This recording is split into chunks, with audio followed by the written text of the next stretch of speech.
भगवान श्री कृष्ण कहते हैं, डर का सामना डट कर करो। अर्थात मन से कभी हार मत मानो, अपने काम पर विश्वास करो और आखिरी दम तक लड़ो। भगवान श्री कृष्ण के इस उत्तम उपदेश के साथ आज की वीडियो का आरंभ करती हूँ। आज की वीडियो में आप रसपान करेंगे माघ मास कथा का अध्याय 23वां।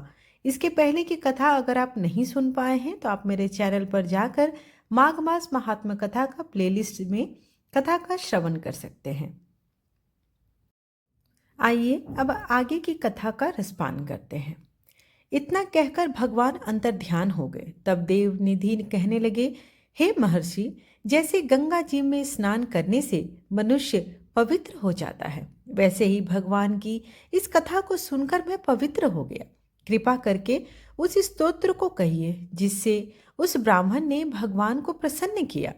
लोमस जी कहते हैं कि उस स्तोत्र को पहले गरुड़ जी ने पढ़ा, उनसे मैंने सुना। हे विप्र, यह स्तोत्र अध्यात्म विद्या का सार, पापों का नाश करने वाला, वासुदेव, सर्वव्यापी, चक्रधारी, सज्जनों के प्रिय, जगत के स्वामी श्री कृष्ण को नमस्कार है। जब स्तुति करने वाला जिसकी स्तुति की जाए तथा सभी जगत विष्णुमय है तो किसकी स्तुति की जाए? जिस भगवान के श्वास वेद हैं, और फिर कौन सी स्तुति उनकी प्रसन्नता के लिए की जा सकती है? जिसको वेद नहीं जान सकते, न वाणी न मन जान सकता है, उसकी स्तुति में अज्ञानी क्या कर सकता है? सारा चर अचर संसार जिसकी माया से चक्र की तरह घूम रहा है, इसी से हे प्रभु आप चक्रधारी कहलाते हो। ब्रह्मा विष्णु आप ही हो। सारे संसार को उत्पन्न करने वाले ब्रह्मा को भी आप उत्पन्न करने वाले हो। जब जीव शरीर को धारण करता है तब उसमें ज्ञान उत्पन्न होता है। तुम सब सुखों के दाता हो, इसमें कोई संदेह नहीं है। आपसे संपूर्ण सुखों को देने वाली बुद्धि उत्पन्न होती है। आप ही 5 कामेंद्रिय, 5 महाभूत तथा मन के विविध भाव हो। ब्रह्मा विष्णु रुद्र की कल्पना से आप संसार की कल्पना इसी प्रकार से करते हो जैसे पिता पुत्र की। कवियों में जो रूप शोभा देता है उन निर्गुण विष्णु भगवान को मैं नमस्कार करता हूँ, जिसमें ज्ञान रखने से श्रुतियों में कहे हुए कर्मों को लोग करते हैं। उस परम ब्रह्म को मैं नमस्कार करता हूँ। मैं उस सत्य रूप हरि को, जिसको योगी लोग सब प्राणियों में आत्म रूप में देखते हैं, उपासना करते हैं, जिसको अद्वैत कहते हुए गाने गाते हैं और यज्ञ करते हैं, उस माधव भगवान को मैं नमस्कार करता हूँ। मनुष्यों को माया तथा मोह में पैदा हुए विचित्र आभास, अहंकार तथा ममता को जानकर खो देते हैं, उन भगवान को मैं नमस्कार करता हूँ।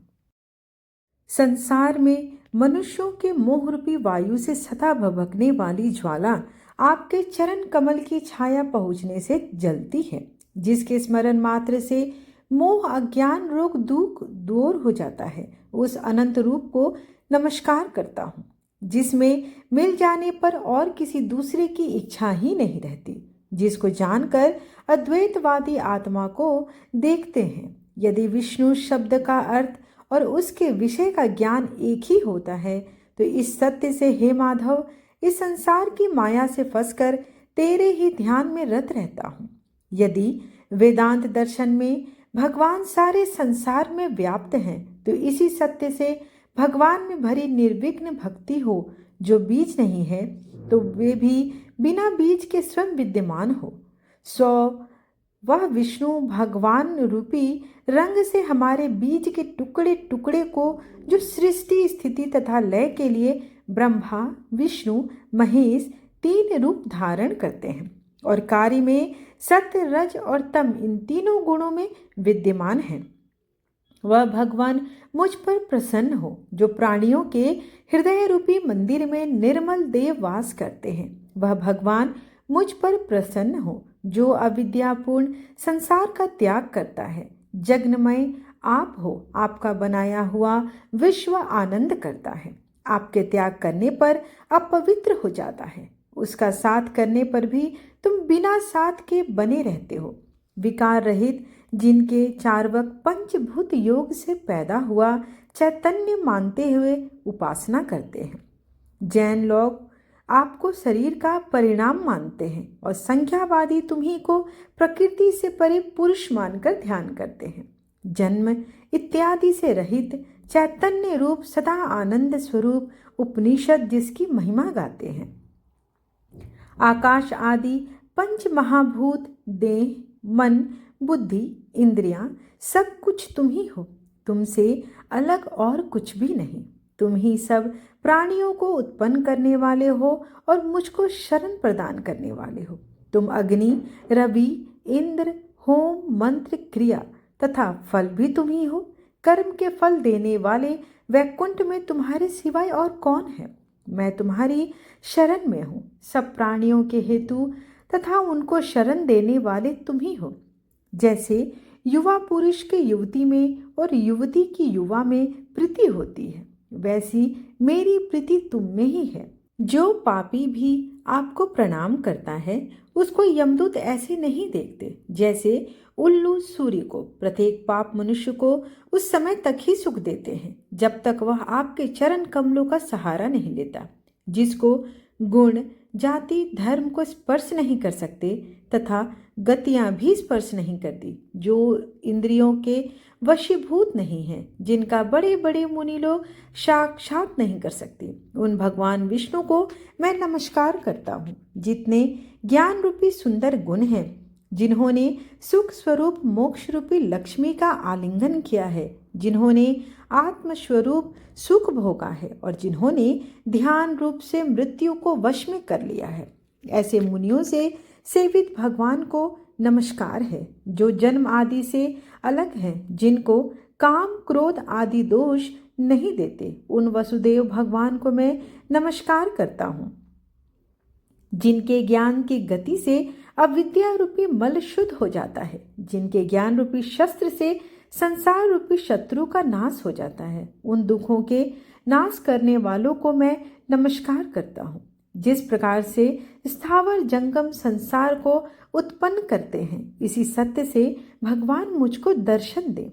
इस प्रकार उसकी सच्ची भक्ति देखकर भगवान ने प्रसन्न होकर उस ब्राह्मण को दर्शन दिए और ब्राह्मण की स्तुति से प्रसन्न होकर तथा उसको वरदान देकर भगवान अंतर्ध्यान हो गए और वह ब्राह्मण कृत्य कृत्य होकर भगवान में लीन हो गया और शिष्यों के साथ स्तोत्र पढ़ता हुआ तपोवन में रहने लगा। जो कोई स्तोत्र को पढ़ता है, सुनता है, उसकी बुद्धि पाप में नहीं लगती और न ही बुरी फल देखता है। उसके कीर्तन में मनुष्यों की बुद्धि, मन तथा इंद्रियां स्वस्थ हो जाती है। जो भक्ति पूर्वक इसके अर्थ को विचार कर इसका जप करता है, वह वैष्णव पद को प्राप्त होता है। इसके सदैव पढ़ने से मनोवांछित कार्य सिद्ध हो जाते हैं और मनुष्य सुपुत्र पाता है तथा धन, पराक्रम और चिरायु भी होता है। इसके पाठ से बुद्धि, धन, यश, कीर्ति, ज्ञान बढ़ता है। दुष्ट ग्रहों की शांति भी होती है।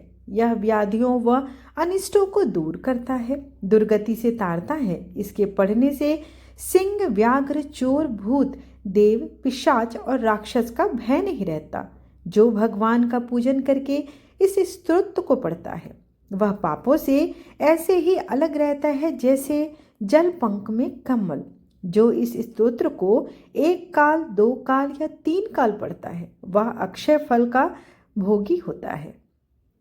जो मनुष्य प्रातः काल इस स्तोत्र का पाठ करता है, वह इस लोक को और परलोक में अक्षय सुख की प्राप्ति करता है। वेद द्युति का बनाया हुआ यह स्तोत्र भगवान को अत्यंत प्रिय है। भगवान के दर्शन कराने वाला यह योग सागर नाम का यह स्तोत्र परम पवित्र है। जो कोई भक्ति पूर्वक इसको पढ़ता है, वह विष्णु लोक को जाता है। अब पिशाच मोक्ष की कथा कहते हैं, उसका श्रवण करो। इस प्रकार माघ मास महात्म्य कथा का 22वां अध्याय यहीं पर समाप्त हुआ। आशा करती हूँ कि आपको आज की कथा अच्छी लगी है। वीडियो अगर आपको अच्छी लगे तो वीडियो को लाइक करना और चैनल को सब्सक्राइब करना और दिल से कमेंट बॉक्स में लिखना हरे कृष्ण या राधे राधे। धन्यवाद।